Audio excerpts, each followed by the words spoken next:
I think even if you tried, you couldn't find a more propagandized headline as this one. It's actually so ridiculous that I thought it was a joke, but it's not. And one thing we know for certain is these people are relentless. They're going to keep beating the drum of multiculturalism and diversity as our strength until we say no. If you're new here, do me a favour, maybe hit like, subscribe and share if any of it makes sense. And if you want to help out the channel by becoming a member or jumping over onto my Patreon, I'd appreciate that as well. Here we go with this absolute humdinger. Muslims in Ireland living in fear of far-right extremists. I know, you gotta pick yourself up off the ground after hearing that absolute ludicrous headline. Like ludicrous. Anybody with a brain knows that that is just retarded. Irish Muslim leaders say congregations are on edge and living in fear following revelations of an alleged plot by far-right extremists to bomb a mosque. Imams told the Irish Examiner that government must urgently lead a national campaign to tackle the spread of hatred, to reassure targeted communities that they are safe, and to prevent possible attacks on places of worship and centres for asylum seekers. It comes as Gardaí and PSNI are continuing a cross-border investigation into the emergence of violent right-wing extremist organisations identified as the Irish Defence Army. These organisations are considered small, with some 8 members. It is understood that all of them are known to authorities. I'm going to give you a little second for that to marinate. 8 members of the far right.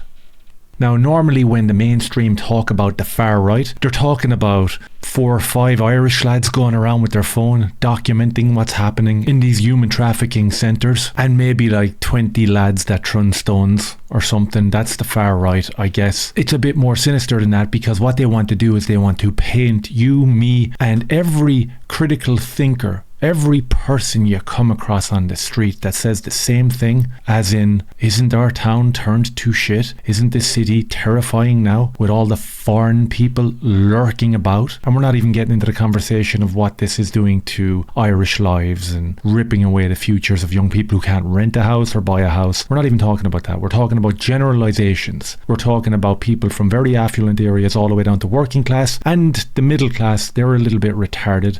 They're the people that sip the coffee like and cry for Palestinians and things like that. They don't give a flying fuck about Irish people, so you would never see them wearing a badge on their shirt or holding a flag up for the Irish people. Absolutely not. So let's forget about them. But normal people know that we are under attack, we're under threat, and every single thing that the government do here in terms of gaslighting, Muslims are living in fear of the far right extremists. 8 people? What's the number of Muslims in Ireland at the moment? Is it 70,000 plus? Probably way more than that. A number I think I saw on Google, which is so nefarious. Half the news stories I'm going to pull up here, I couldn't even find them. I had to go deep dive to try find them. That's how hidden they are. Imagine the normal person who doesn't even know to look for them. Insanity. So let's run through how the Muslims in Ireland are terrified of 8 far-right members.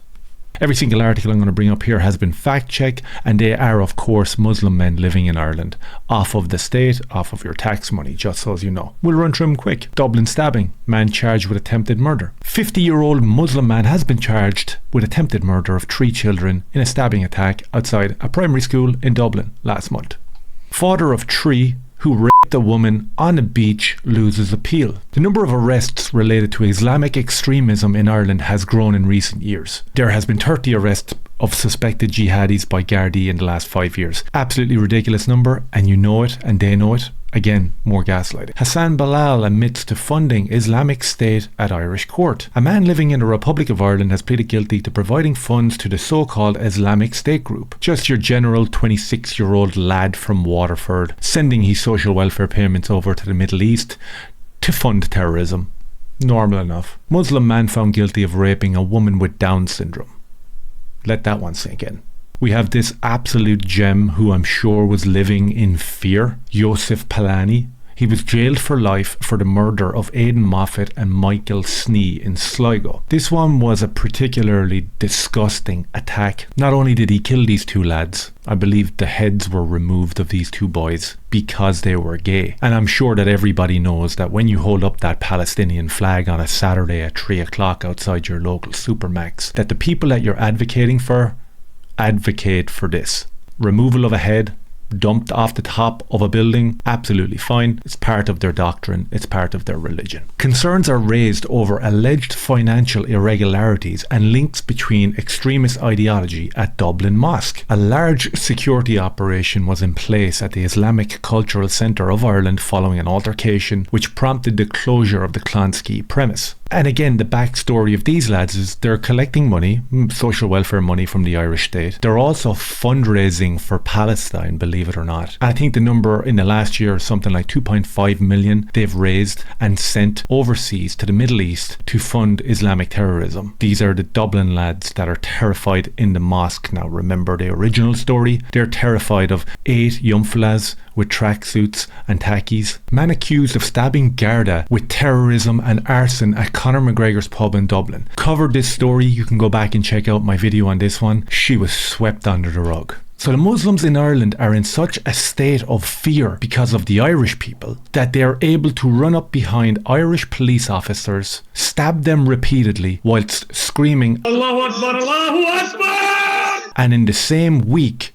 burn down Conor McGregor's pub, and we barely get a news story about it. And we definitely don't get a news story about the Irish people being terrified of the Muslim community. Of course, it's the inversion of that. How absolutely ludicrous. Another particularly disgusting crime from last week. A Ukrainian boy in an IPAS centre, I believe, suffered more than 100 stab wounds during an attack as a teen was arrested on suspicion of murder. Of course, this is all based in religion, in the Islamic faith. And again, if you don't support this sort of ideology or these type of people and their relocation from the Middle East to Ireland, you're some sort of far-right lunatic loony or something. And of course, we had a Muslim man who appeared in court last week for sexually assaulting a 10-year-old girl in Dublin. Of course, he needed a translator when he appeared in court, and again, it was a cry for help. We had the Muslim man in the airport who stabbed a German man, another cry for help. And if we jump over here, we have the AI doing an overview of crime statistics in Ireland perpetrated by Muslim men. And what was very interesting about this is that it only covered a 3-year period. And a lot of what it covers in here, it actually explains to you that there is no news articles that can be found online. These are violent crimes, they're violent assaults, they're sexual assaults, they're drugs and organised crime. Of course, these are documented within the CSO statistics, but no articles about them. And these are just the ones that showed up here. Operation Tara. Garda Anti-Drug Initiative arrested 50 Muslim men in Dublin for cocaine trafficking. Okay, interesting. No articles to back that up, but it is logged in the